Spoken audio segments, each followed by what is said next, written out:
Good afternoon, folks. It's Teresa. I hope everybody's okay. I know after yesterday's letdown, I know a lot of people are really, really angry right now, But, push all them feelings aside, you know. I think this is a time that we need to take advantage of HR 803. I know I'm going to try to. But I was just listening to something how, just the thought of being a Republican is more for the businesses and the wealthy. They're not for the people, other than if you consider yourself a conservative or a right-wingist. And I think that's really sad.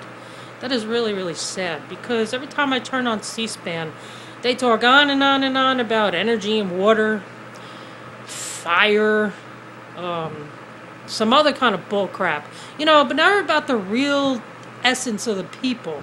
You know what I mean? We got people crossing the border, okay, trying to find a better life. People sending their kids over here, trying to get them to find a better life. You know what I mean? But, in all reality is that, we the Americans are living on poverty level. Who could survive on minimum wage is $7.25 an hour? Really? And then they say, oh, well, businesses will go out of business and, job rates will drop and, we won't be able to pay our people if we raise the minimum wage. You know what I mean? Like, make me sick. There are statistics that there are people that are, states that have raised their minimum wage and they're jobless. Their jobs have, percentages have gone up. You know what I mean? Because people are willing to come to work. People are happy to come to work.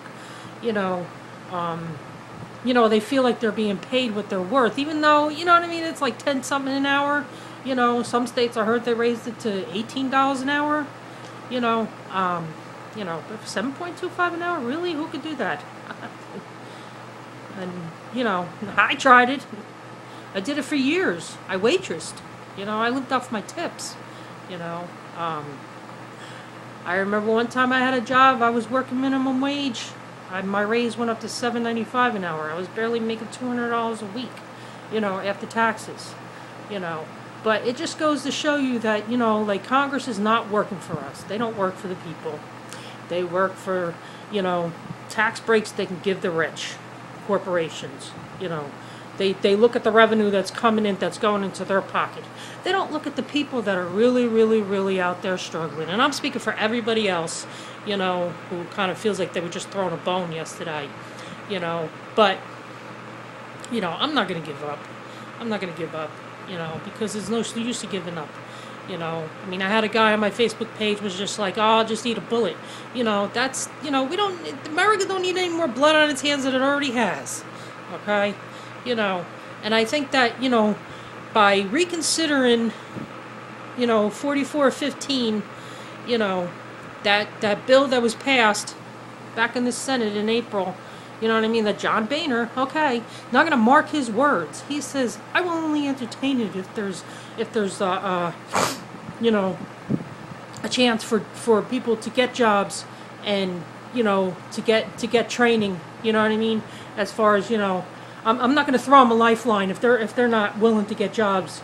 Come on, Mr. Boehner, you blocked that. You did. You know what I'm saying? You didn't stick up for your word. None of you Republicans that backed you, like Paul Ryan saying, oh, well, if we throw them a lifeline, that means we're going to just have to keep feeding them and feeding them. Really? There's people out there that want to work. They want the American dream. Just like you give it to everybody else. You know what I mean? You give the rich the American dream. What about the poor? What about the middle class, the working class, the people who lived all of our lives, that have walked on this ground in the United States of America, that have struggled and sweated and worked their way to the bone just to make the top man rich. You know what I mean? But, we don't look at that. But we really need to seriously look at, like, I'm calling you right out, all of you Republicans that have blocked this bill, okay, I'm calling you out right now. You need to entertain this. You really, really need to take a look at your own backyard, okay? I know friendship and politics don't mix. Politics and people don't mix, okay? Because if the politics